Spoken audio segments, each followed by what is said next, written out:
Hello. Okay. I'm going to be upfront about this. I probably don't plan on keeping this up on my channel. Pretty much just putting this out there to... This is pretty much more of a really mindless, garbly ramble session.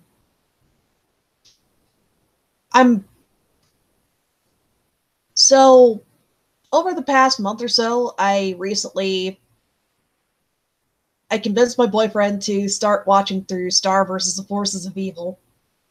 Kind of wondering how it took so long, since pretty much been dating for 3 years, and I've pretty much been keeping tabs on this cartoon over the course of 3 years, and he's probably had to hear me ramble about it, but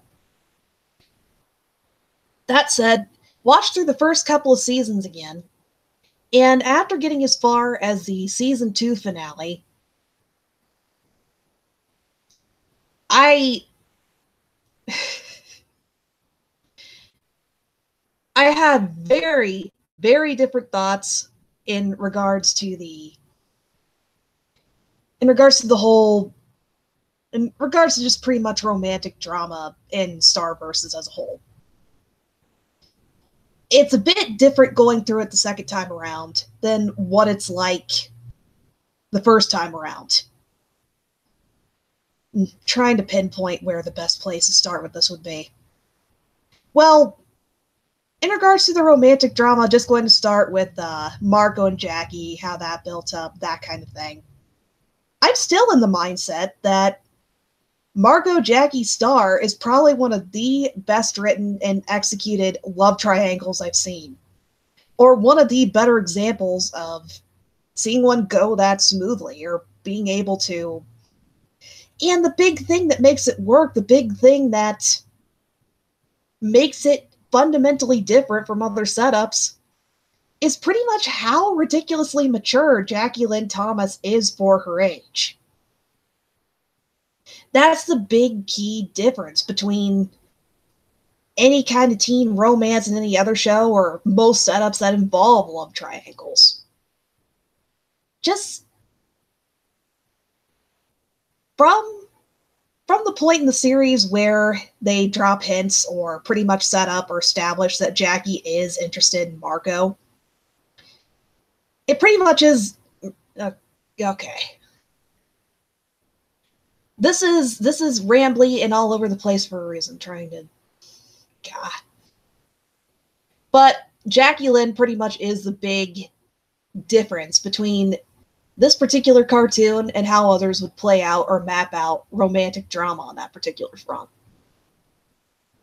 After seeing a setup like that, the fan base pretty much fell in love with Jackie. And even after getting through season 3, I'd say the biggest disappointment, or one of the biggest ones in my opinion, is Jackie only showed up for that one episode, wondering when, if she's gonna show up again over the course of the series. Is she gonna get another episode, or where are things gonna go from here? I understand why she hasn't. I totally get why now wouldn't be a very good time for her to pop back up. But that thought's just at the back of your mind. Just, it's hard not to fall in love with this character and sympathize with her, with what happens in the first couple of episodes of season 3. That said, though, I definitely think I've been a bit harsh in regards to the drama that played out, or how they set things up.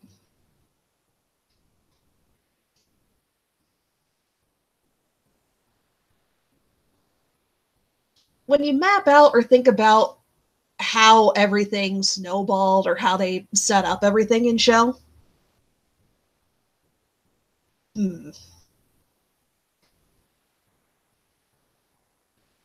well, I'm going to start out with where season 3 starts out. You have Ludo, just took care of him or got his stuff figured out. Star just defeated Toffee. And things are just starting to slow down or wind down from there.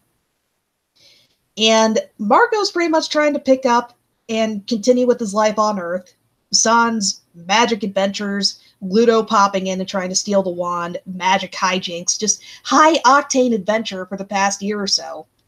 Plus, somebody he's had a fairly significant and deep connection with, trying to figure out how to pick up and continue his life without Star around.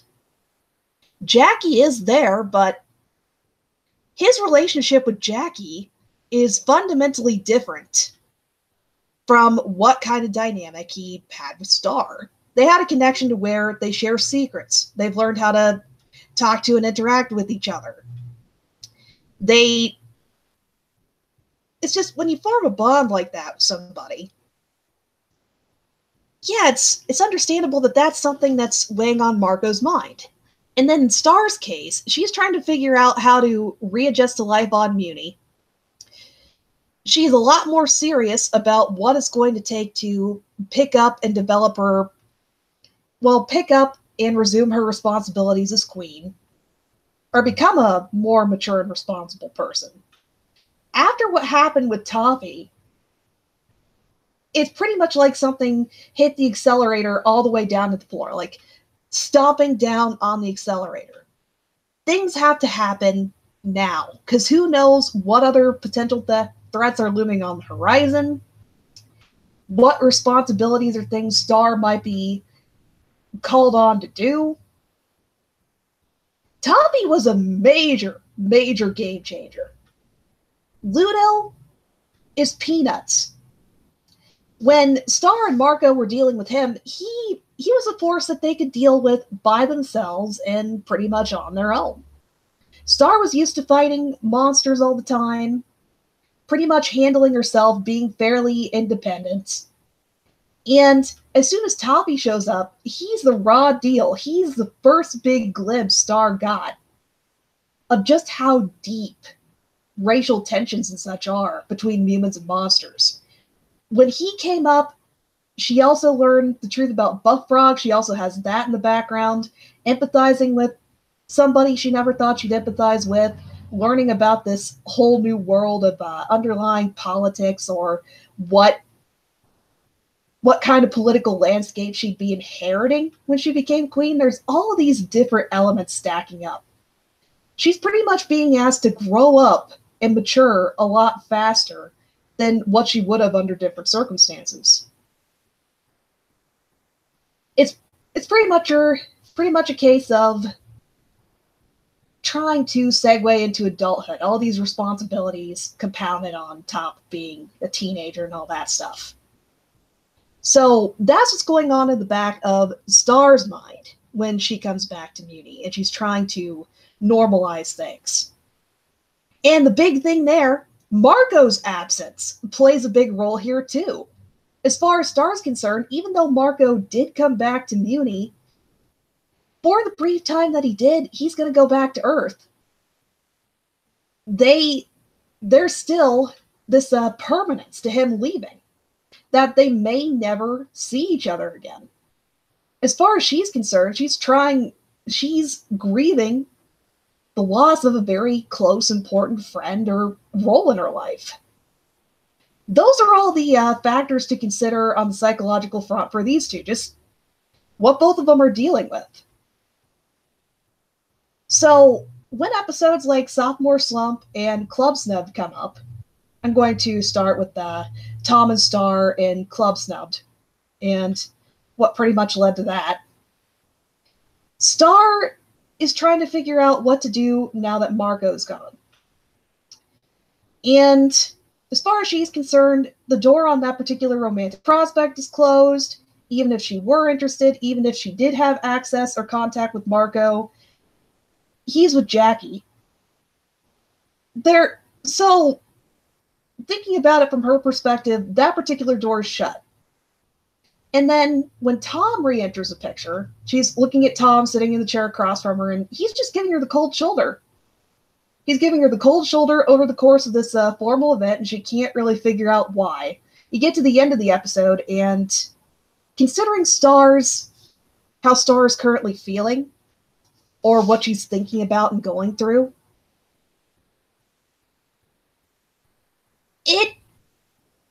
there's a hole. There's a need for somebody. She wants to figure out how to fill this void that Marco left behind. And it's really easy for her to start gravitating towards Tom again. Since before the series, she and Tom had some kind of significant connection. They were romantically involved at one point. And even if their relationship didn't work out, that particular fondness, whatever connection they had, there's a few strings of it still left. There's enough foundation there that it makes sense that Star would go back to Tom, that they'd end up back together and she'd be given that another try. That'd probably feel a lot safer and easier than trying to find somebody new or, well, considering all the other things going on in her life, it probably seems comforting to have something to quote unquote fill the void, to fill that need for somebody to have an intimate relationship and connection with, to just have that there while she's trying to figure everything else out. Tom seemed like the easiest go-to choice. TLDR, Tom is pretty much the rebound guy. It's been the case since the two end up getting together or start dating again. That's the entire crux of that. In Marco's case, in Sophomore Slump, again, think about just how much his life turned around when Star showed up. He had all these crazy, high-octane adventures, he was introduced to an entire world of possibilities and fantasy that he never knew existed. If Marco hadn't met Star, he'd still be the quote-unquote safe kid. He wouldn't have even tried talking to Jackie. He'd be living a pretty mundane, close to the vest kind of lifestyle.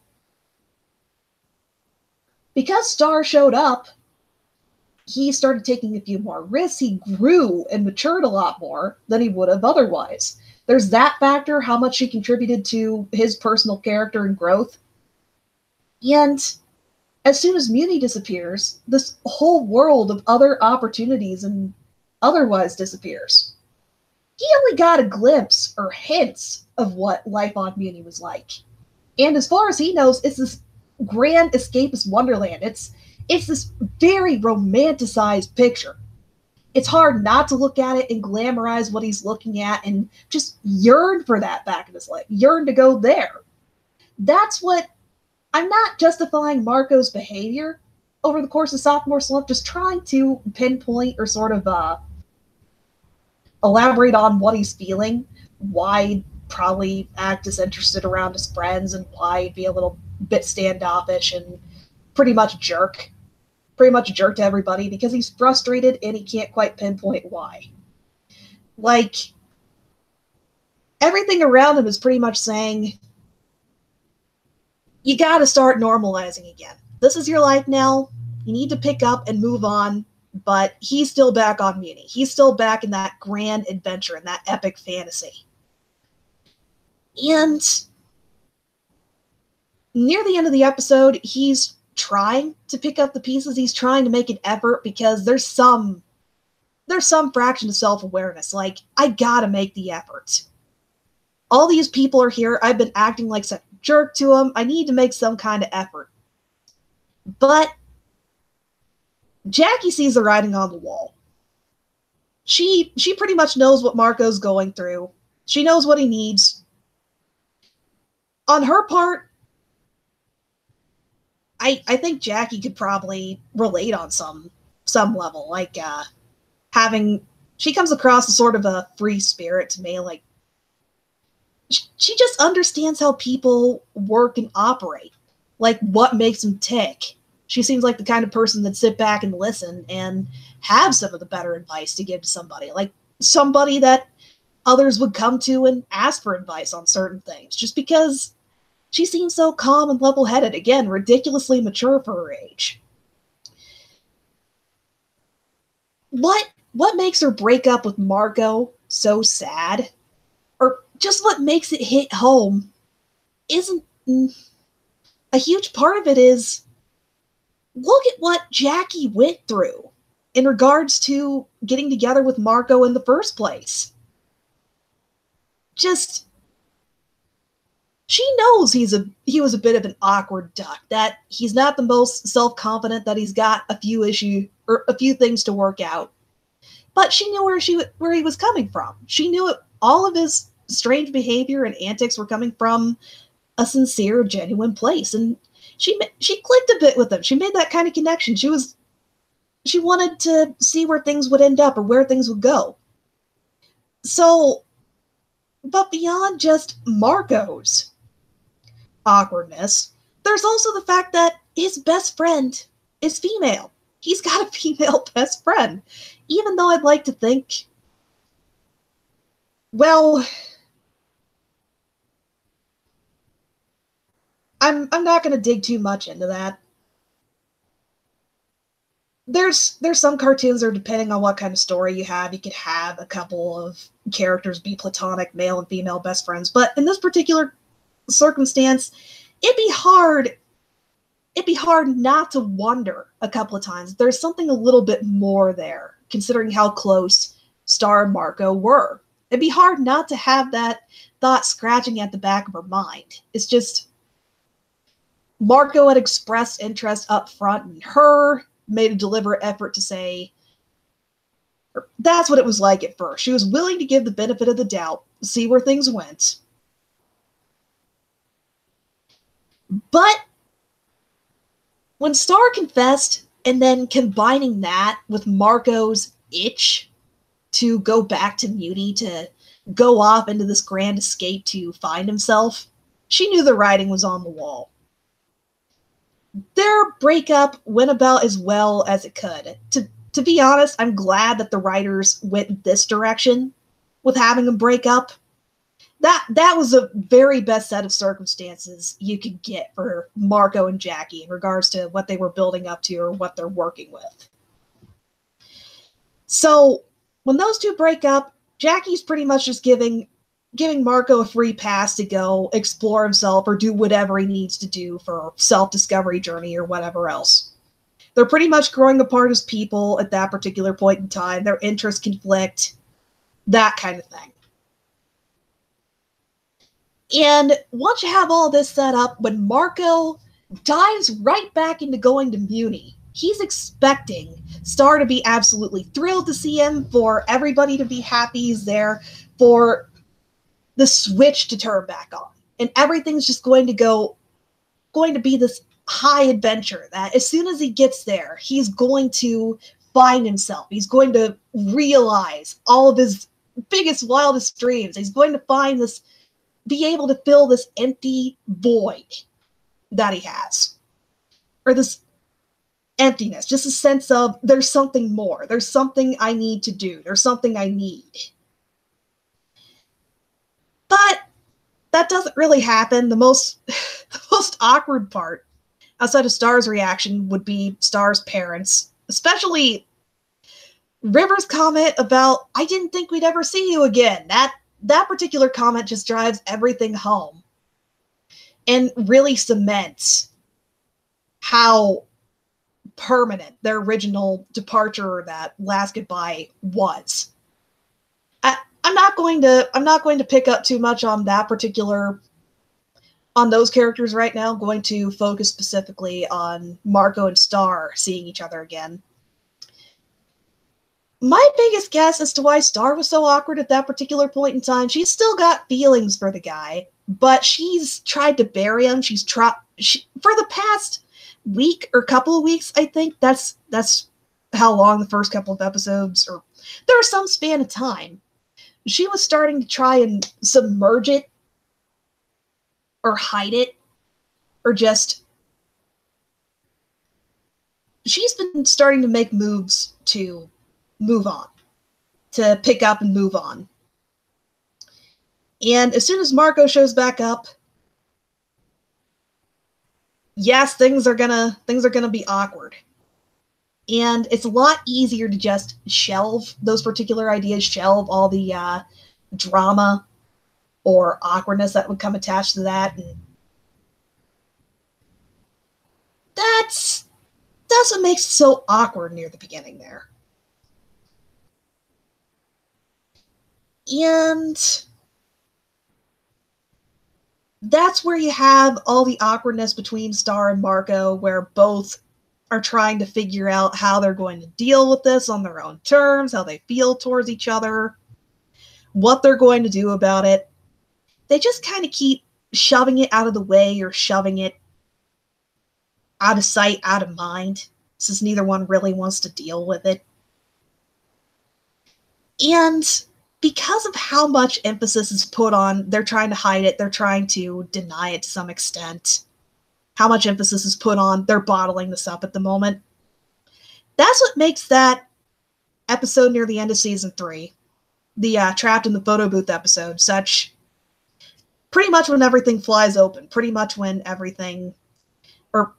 shit hits the fan, for lack of a better description. It took them long enough for these feelings and frustrations to build up that something was gonna happen. Things were not going to resolve in a peaceful, easy way. Things were just going to explode.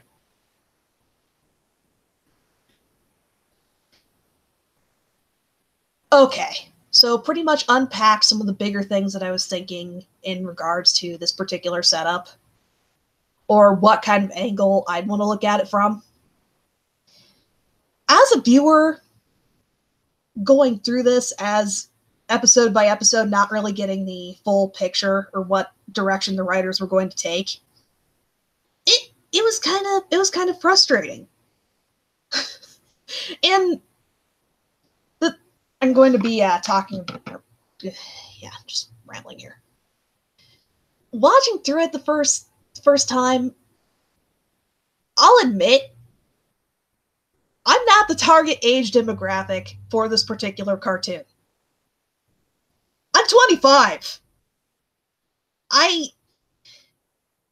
If I were in a set of circumstances to... I guess the best way to describe it is the adult mind is very different from the teenage one. It's very hard to get back into that particular kind of mindset and kind of think through what's the motivation here? Why is this playing out or developing the way it is?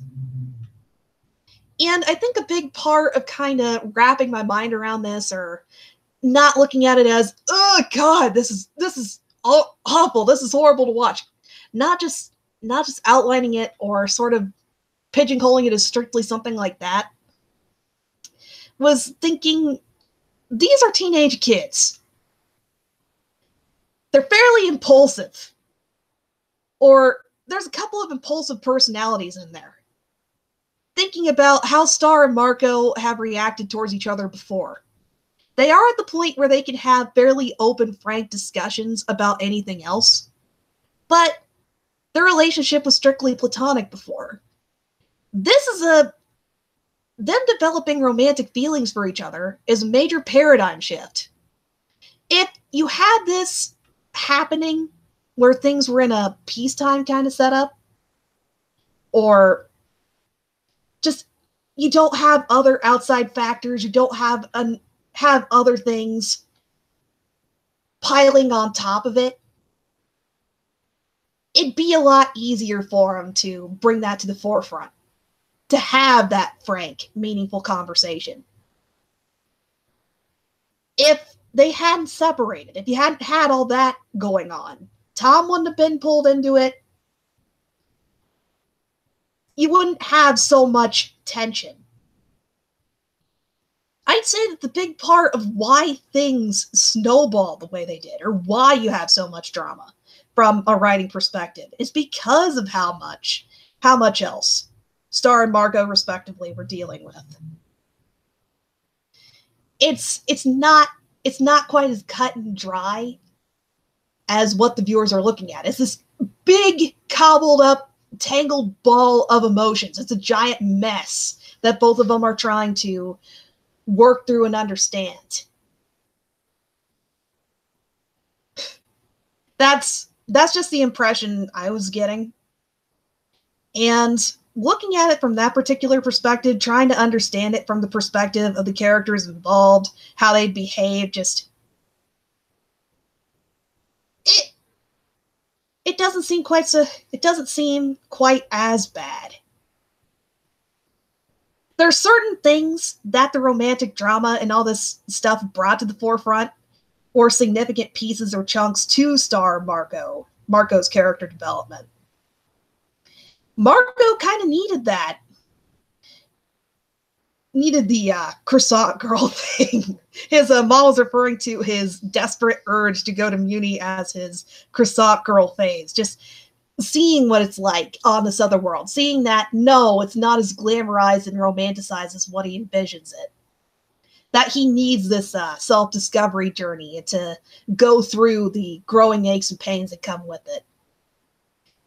In Star's case, she was trying to make things go a lot faster than what they were going to go. She sees this major problem, especially tensions between humans and monsters.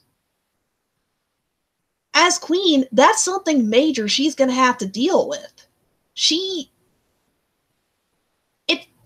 It's understandable that she'd want to fix a problem that big, that she'd want to find some kind of resolution and start piecing things together.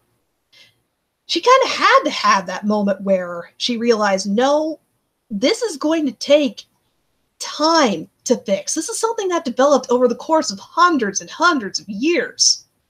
She can make moves to fix it, but it's going to take a long time and very big conscientious effort. That there's so much to being queen. It's not just her personal responsibilities or even the politics and stuff involved, but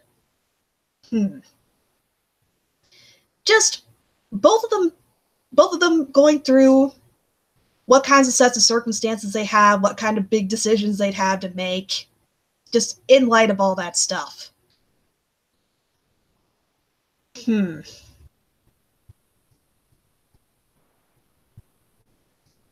I guess where I'm going with all this rambling about the love triangles and the romantic drama and stuff like that is you can't really divorce the romantic drama and the love triangles from all the other stuff that's going on in the story, from what all these characters are dealing with on some level.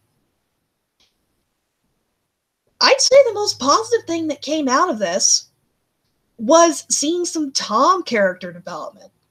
Especially in that season 3 finale, he really stepped up to plate. He's really been putting in some kind of self-introspection or becoming a bit more self-aware. Really thinking about his past behavior and his actions, what led to him and Star originally breaking up, or whatever else. He's really stepped up. Honestly, I'm curious to see where Tom's going to go from here. I'd say that's probably for all the strain and heartache that the fandom went through with the love triangle and stuff. You got Tom character development. That's something that I've personally been on board with since season 1 and have really wanted to see. He's still got a ways to go, but man.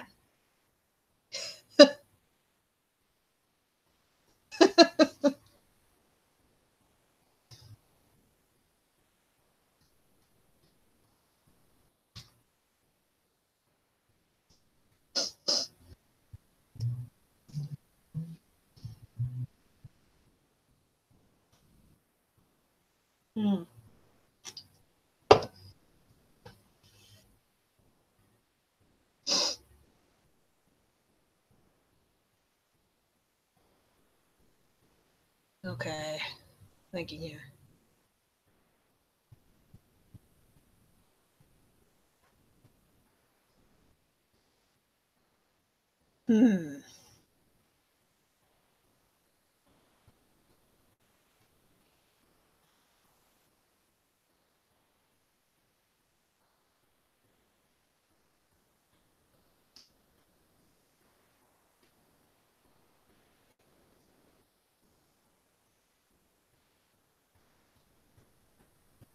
Of course, my mind's drawing a blank now.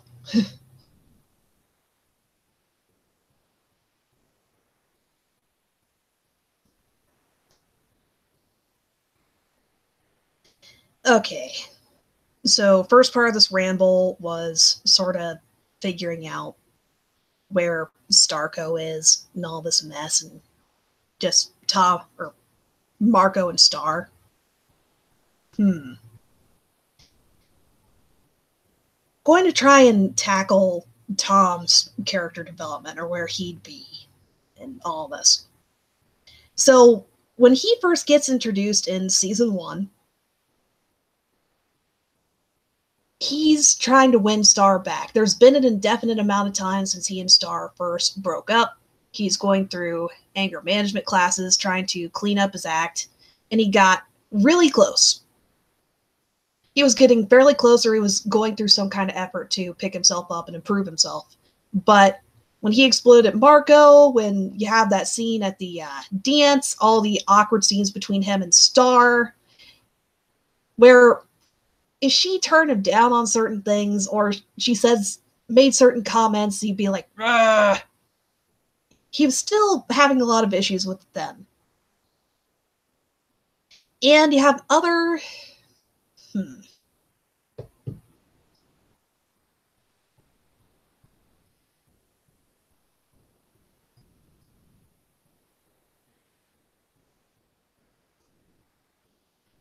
Okay. I'm just going to. I'm just going to summarize Tom's major characterization. Please note that I'm making broad generalized strokes with this. You can see hints of him trying to learn to deal with his anger and frustrations, trying to improve and better himself.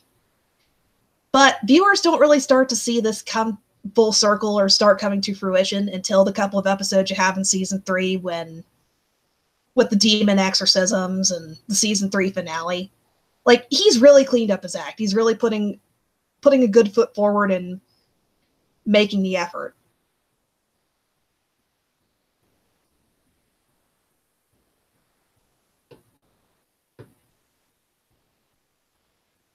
In regards to Tom dealing with the whole Marco and Star thing, he's definitely the God.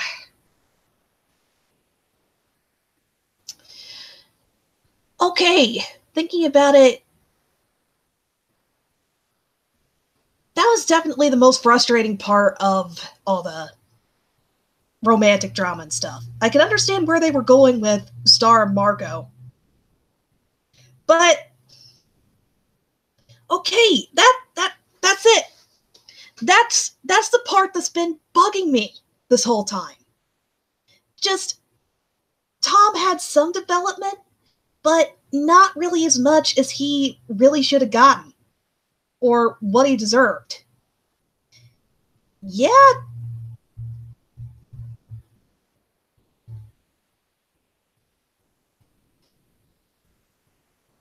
he he really got the blunt end of the stick in all this mess. And in regards to, yeah, there were several scenes. Hell, there's a scene where he blatantly asks, "Hey, how do I stack up against Marco, Star?" That was putting it out there that there were direct compare and contrast between him and Marco, and just, oh yeah, there's also him and Marco getting into a fight during the Christmas special, and just mm, ugh. Now I'm remembering what part of this was so frustrating. Just more, there were glimpses at what Tom was doing, or that he was taking some direction, but when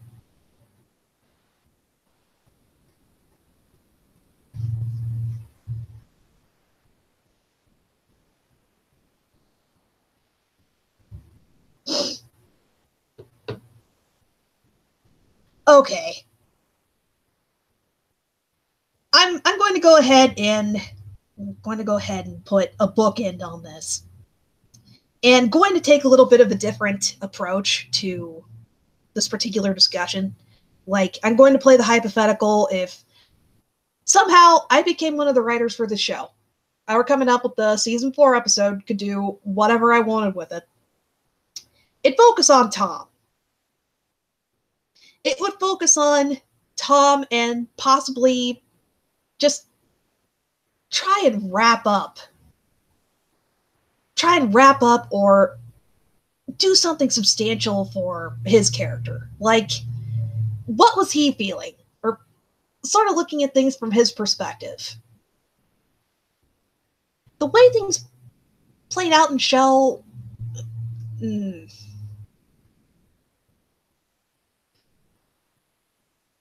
like, I'd start with him reflecting on he was really starting to turn things around, and when Star came back, or when he and Star started dating again, he made a promise to himself that I'm going to do better this time. I'm going to improve things.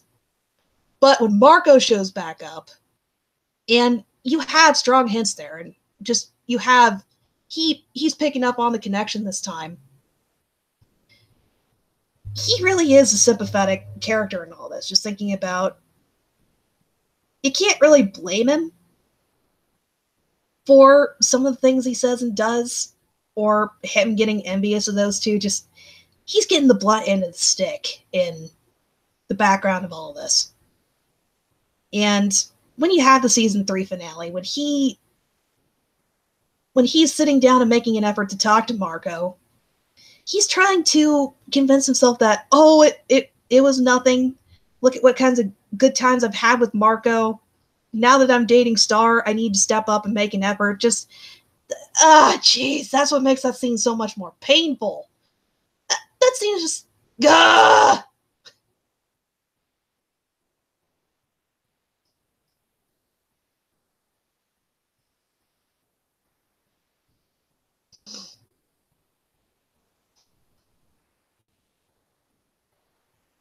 just, oh, okay. This is why I'm rambling. I'm trying to pinpoint what things I want to focus on and kind of go out from there and figure out, man.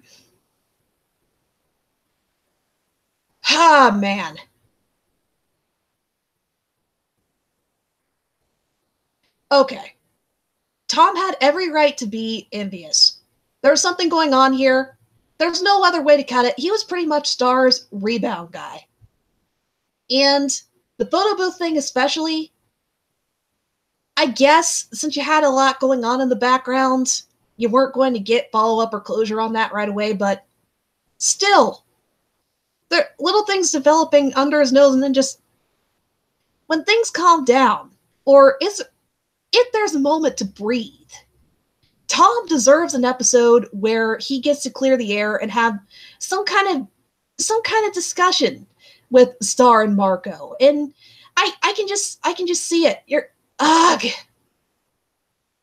Just, if there's any character, he's pretty much, he's in the intro. He's gonna get more screen time. He's gonna stick around for a while, probably to help out with the Eclipse and stuff.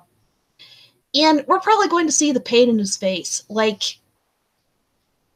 if the show goes any direction, it'd be horrible to open up season 4 with Star and Marco immediately getting together. That'd be a train wreck. If there's any direction that things need to go from here, it's giving Tom some kind of closure. Okay, he's probably not going to get closure, but just seeing how he'd react, the biggest thing I could see happening is Star and Marco actually going out of their way to sit down and have some kind of discussion with the guy. Like, they're not going to make it up to him, but having some kind of mature, responsible conversation about what happened, their feelings, or something like that. And yeah, it's going to be painful, it's going to be awkward, but Tom needs that. He needs to see that. He's probably going to be pissed, and rightfully so, with the two of them. And then the best thing they could do from there is probably Tom getting some space, getting some time to think or go do whatever he needs to do. And Star and Marco need a bit of space too, or just No. I. No.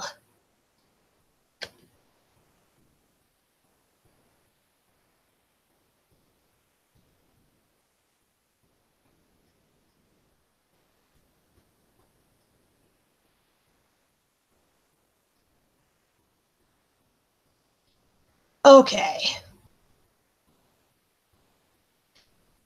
Okay, where I was going with that is that Tom at least deserves to know what's going on with them, where things are going from there. Just this is a character that you can't throw his development or his thoughts under the rug. I if if by the next episode he's completely fine with Star and Marco, or no, no, that you just can't do that. He's gonna need some time and space to figure things out and just heal.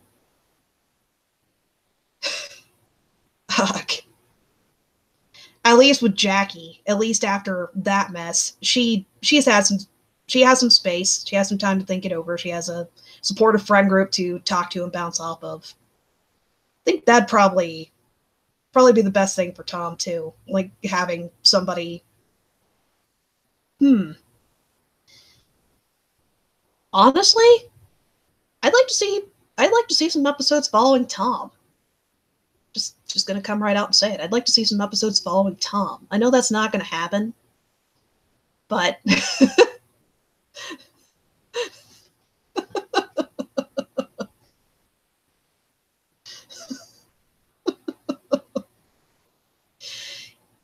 yeah, considering seeing what Tom was doing in the season 3 finale, looking at things from his perspective, as far as he knew, he was being a bit he thought he was being a bit overly sensitive or something like that, and he was trying to come up with some way to piece together a picture where he's dating Star and he's made amends with Marco and everything's cool there. I think that's what he was thinking in the finale, or that's what he had in the back of his mind. And then when Marco confesses what's going on, when all of his fears and suspicions have been outright confirmed, yeah.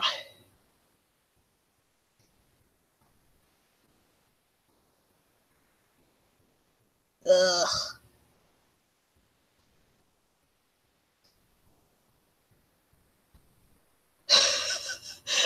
Honestly, with all the romantic drama and stuff, I do fully endorse the idea of Star and Marco sitting down and talking to Tom, like an entire episode of them just talking and hashing things out.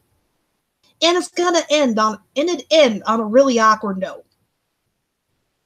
You'd have people that weren't happy at the end of it, but at least you'd have everything out in the open. They'd be addressing things. They'd be trying or starting to work through things. You'd have room later on once everybody had worked through all this stuff. You'd have the door open for Tom to come back and possibly start mending his relationships with both of them. Wouldn't be easy, but that's what would make it a bit interesting to see play out. Like watching characters overcome something like that, overcome ridiculous teenage drama, or what kind of hurt that'd be, and managing to forge ahead from there. I think there's some pretty strong potential in following the aftermath of something like that.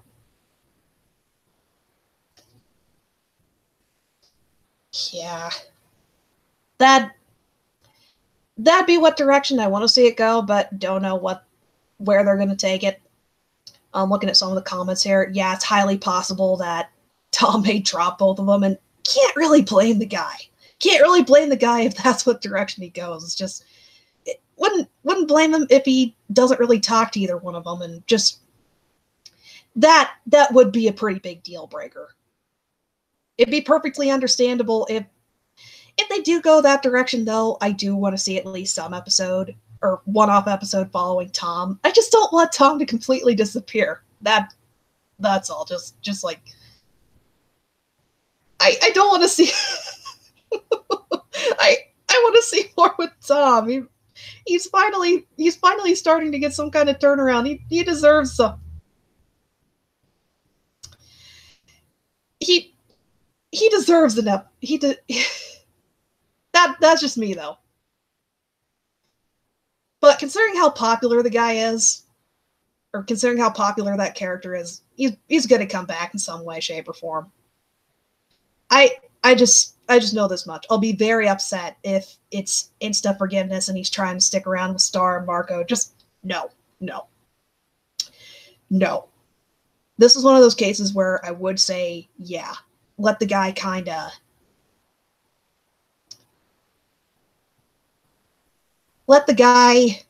go take care of his own thing, do what he needs to do, disappear off screen for a while. Yeah.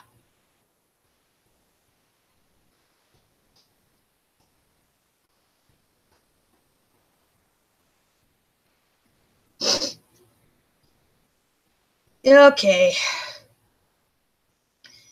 The biggest reason why I decided to do this live event is sort of cooking up ideas or mulling over some things for an analysis video.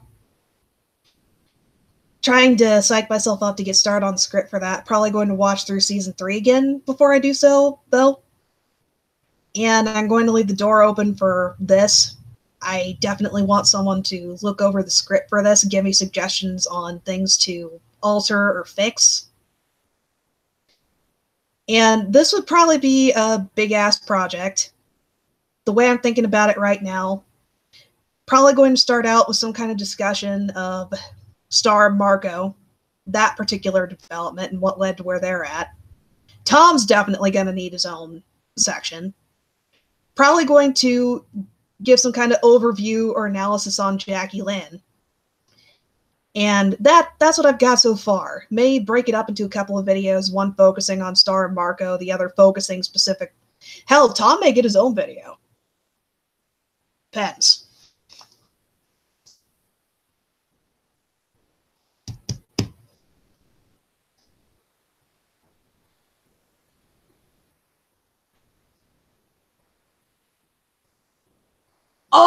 Oh, yes, definitely need to cover the Tom and Marco relationship too.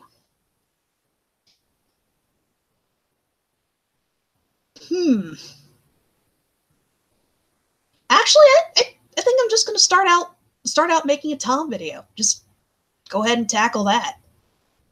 Like, yeah, that'd be a perfect place to start. Good place to start since talk about his character development, what kind of dynamic he has with Star and Marco respectively. And honestly, with all the love triangle stuff, he really did get the blunt end of the stick. That'd be the biggest thing I'd want to discuss. That was a finally know why the hell that was getting to me so much. Yeah.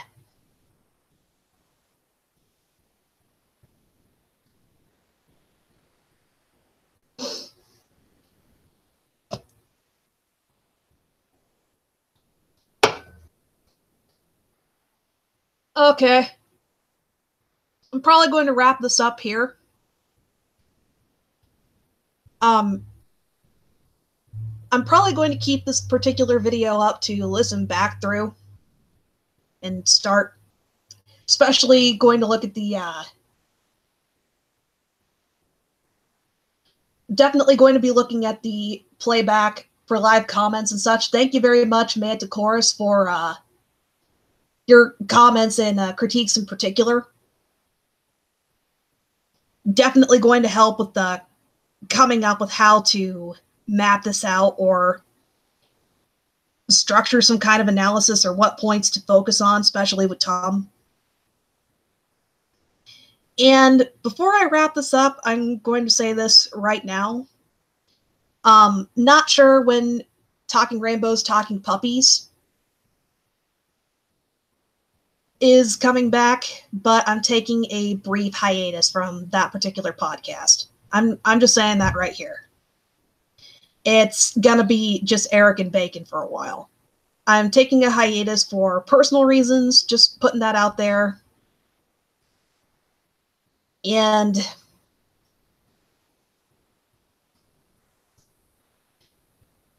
thank you for joining, everybody.